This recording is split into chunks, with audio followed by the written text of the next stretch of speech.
우리 역사를 사랑하시는 대한민국 국민 여러분들 모두 반갑습니다. 한국사 전문가가 되고 싶은 미말친입니다. 자, 오늘은 저번에 동학농민운동과 그리고 5.18 민주화운동에 이어서 우리나라 국민과 민중이 나라의 주인이 된 역사를 하나 더 살펴보도록 할 텐데요. 그 역사의 이름은 바로 6월 민주항쟁입니다. 6월 민주항쟁으로 이루어낸 결과로서는 지금 우리가 매우 당연하게 여기고 있는 대통령 직선제, 우리의 손으로 직접 대통령을 뽑는 이 제도가 6월 민주항쟁을 통해 마련이 되었다는 것을 여러분들 알고 계셨나요? 어떻게 마련이 되었고 그 과정과 그 결과는 어떻게 되었는지 한번 알아보러 가시죠.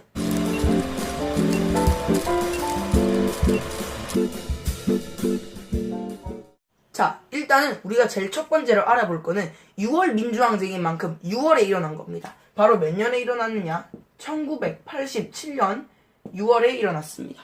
그런데 이 전 상황에는 여러 가지 시위가 일어나고 있었습니다. 대표적으로는 1983년에는 학생 그리고 노동자들이 시위를 많이 벌였었고, 그리고 1985년에는 5.18 민주화운동 책임자 처벌과 진상규명에 대한 시위가 열렸었고, 1986년에는 바로 직선제 개헌 운동이 많이 일어나고 있던 상황이었습니다. 그런데 1987년이 되면서 1987년 1월 14일이었습니다. 당시에 치안본부 대공실에 이렇게 생긴 욕조가 있었습니다. 이 욕조에 사람들이 이렇게 물을 받아놓고 어떤 학생을 이렇게 목을 넣고 고문을 하고 있었습니다. 이 학생의 이름은 바로 박종철이었습니다. 고문을 한 이유는 당시에 시위를 이끌고 있었던 박종훈이라는 사람이 이 박종철 학생의 선배였는데, 이 선배에 대한 행방을 찾기 위해, 행방을 묻기 위해 박종철을 계속해서 물 고문을 했던 것이죠. 얼굴을 이 욕조에 넣었다가 뺐다가 넣었다가 뺐다가 하면은 여러분들이라면은 그 숨을 참을 수 없는 이 고통 속에서 어떤 생각이 들었겠습니까? 엄청나게 고통스러웠을 겁니다. 그런데 계속해서 넣었다 뺐다 하니까 어떤 엄청난 고통에 의해서 박종철 학생이 사망하게 됩니다. 그러니까 박종훈 어딨어 하면서 막 했던 사람이 갑자기 박종철 학생이 죽어버리니까 갑자기 당황하기 시작합니다. 이 사건을 얼른 은폐해야 사람들이 우리가 잘못했다는 걸 알지 못할 겁니다 라고 생각을 해서 이 사건을 은폐하려고 합니다. 정말 나쁜 사람들이죠. 그래서 은폐하려고 빨리 일단 이 박종철부터 살려봐야겠다라는 생각에 당시에 이제 부검의사인 오윤상이라는 부검의사를 부르게 됩니다. 아니 무슨 일입니까 하면서 허둥지둥 달려와 봤더니 갑자기 박종철 학생이 죽어있는 상황이었는데, 이 오윤상이 딱 보니까 이 주변에는 물도 엄청나게 많았고 부검을 해보니까 폐에도 물이 가득 차 있는 상황이었습니다.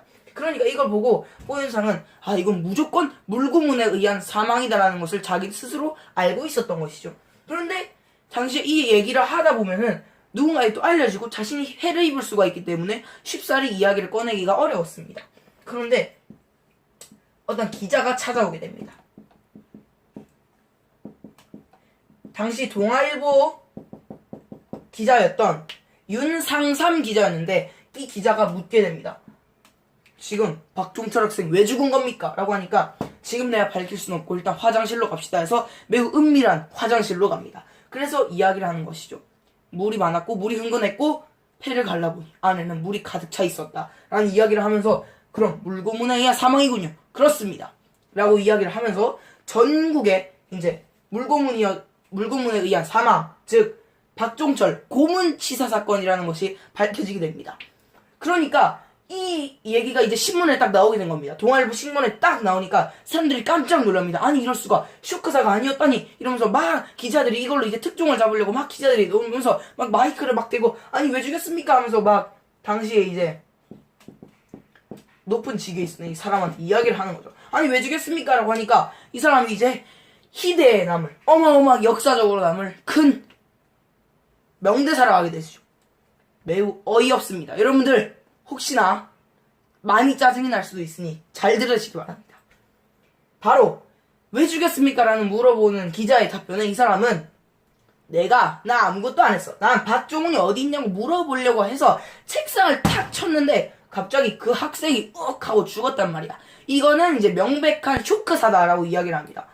그런데 기자들이 듣고 어이가 없지 않습니까? 어떻게 그 건장하고 학생회장으로 일을 했었거든요. 그러니까 학생회장으로 일을 할 만한 그렇게 똑똑하고 건장한 청년이 어떻게 책상 한 대를 친다고 이렇게 쇼크사를 당하느냐. 이거는 무조건 무언가를 숨기고 있다라는 생각에 기자들도 알게 되고 기자들이 막 이야기를 하기 시작하니까 이제 신문 뉴스 통해 엄청나게 많이 이야기되니까 국민들이 다 알게 된 것이죠. 국민들이 와 이건 이제 살인 정권이구나. 5.18 민주화 운동 때도 모자라 이제 아무런 죄가 없는 학생들도 끌고 가 고문을 하고 죽이는구나라는 생각에 이건 안 된다라고 해서 전두환 정권의 규탄 시위가 일어나게 되고 그 시위는 즉 우리가 직접 손으로 대통령을 뽑게 해달라는 직선제 운동까지 이제 점점점 번지게 된 것이죠. 그런데 이런 상황에서 전두환은 국민의 요구를 들어주기는커녕 알겠어. 너희가 원하는 그 헌법 바꾸기 나는 절대로 안 할 테야. 라고 하면서 4.13, 즉 4월 13일에 4.13 호원 조치라는 것을 발표하게 됩니다.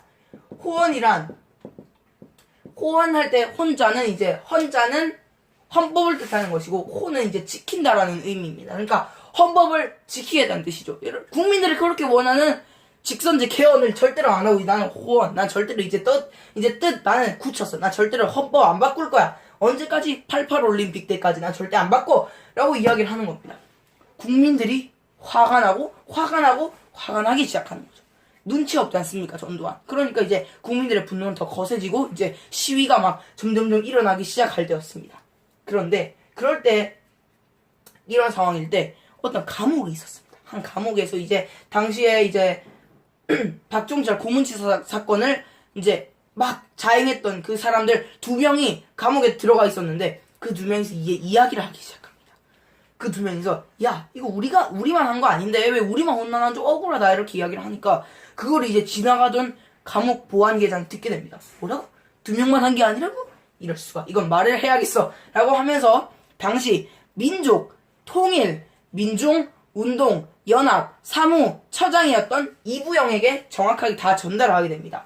그러니까 이걸 들은 이부영은 뭐라고? 1명만 한 게 아니었어? 2명만 한 게 아니었구나. 이럴 수가. 이 나라가 잘못되고 있구나. 라고 생각을 해서 이 이부영이라는 사람이 계속해서 잡지에다가 그 문서를 넣고 계속해서 사람들의 손을 전파하면서 막 돌아다니게 된 거죠. 그러니까 국민들을 알게 된 겁니다. 그러면서 이제 천주교 그 정의구현 사제단에 그 기밀 문서가 들어오게 되고 그걸 이제 어떻게 보면은 그 예배 중에 정확하게 다 밝히게 된 것이죠.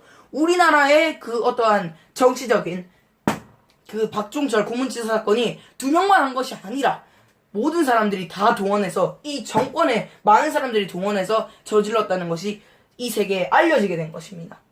그러니까 이거를 들은 사람들은 점점 더 거세지고 반발이 일어나기 시작합니다. 그래서 1987년 6월 11일 D-Day로 잡고 이때 우리의 뜻을 알리자라는 뜻으로 이제 시위를 벌일 준비를 하고 있었는데 6월 10일 바로 전날인 1987년 6월 9일에 자기 대학교 앞에서 시위를 하고 있었던 이한열 열사가 머리에 최루탄을 맞고 사망하게 됩니다.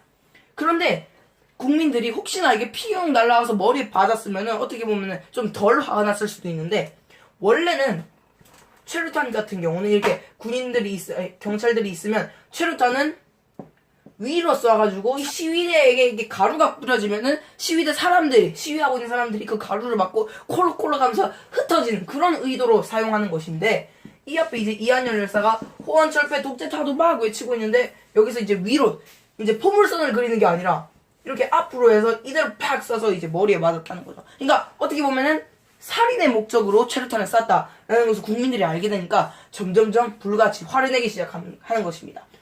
자, 그렇게 다음 날이 돼서 1987년 6월 10일이 다가왔습니다. 그래서 이때까지는 호원철폐 독재타도라는 구호를 외쳤다면은 이제는 호원철폐 독재타도라는 구호에 플러스 돼서 한여리를 살려내라는 구호가 더해지게 되는 것이죠.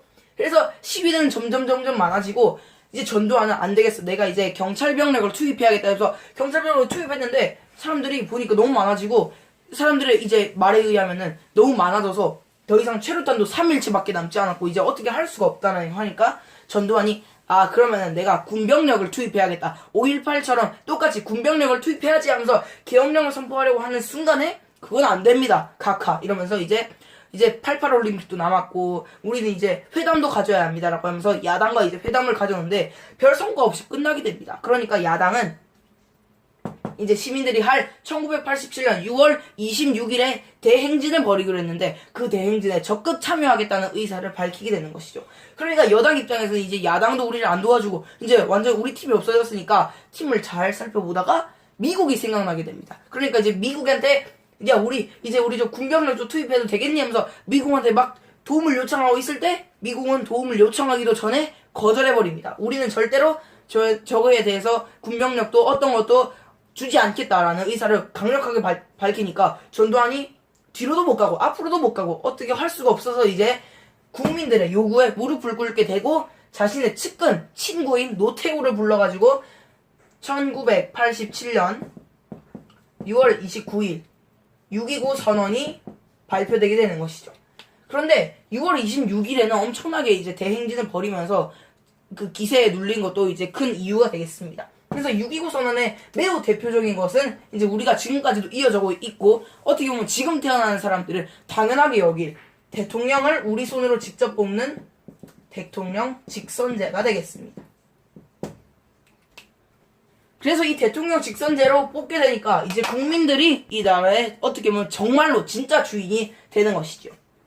자, 이렇게 6월 민주항쟁 강의를 마쳐봤는데 여러분들도 저처럼 이렇게 6월 민주항쟁 운동을 듣고 매우 뜨거운 열정을 다시 한 번 더 느껴보고 싶으시다면 영상을 다시 한 번 더 되돌려 보는 것도 괜찮지만 이 5.18 민주화 운동 강의도 다시 한 번 더 꼭 듣고 와주시기 바랍니다. 여러분들 이 강의도 매우 재밌으니까 여러분들에게 큰 도움이 될 거라고 생각하고 지금 우리가 당연하게 느끼고 있는 이 민주주의 그리고 대통령 직선제와 같은 이런 제도는 절대로 쉽사리 얻은 게 아니고 국민들의 피와 땀과 노력이 담겨 있는 것이라는 것을 조금 더 여러분들이 알고 느꼈으면 좋겠습니다. 자, 그러면은 저는 이만 물러나 보도록 하겠습니다. 그럼 안녕히 가세요.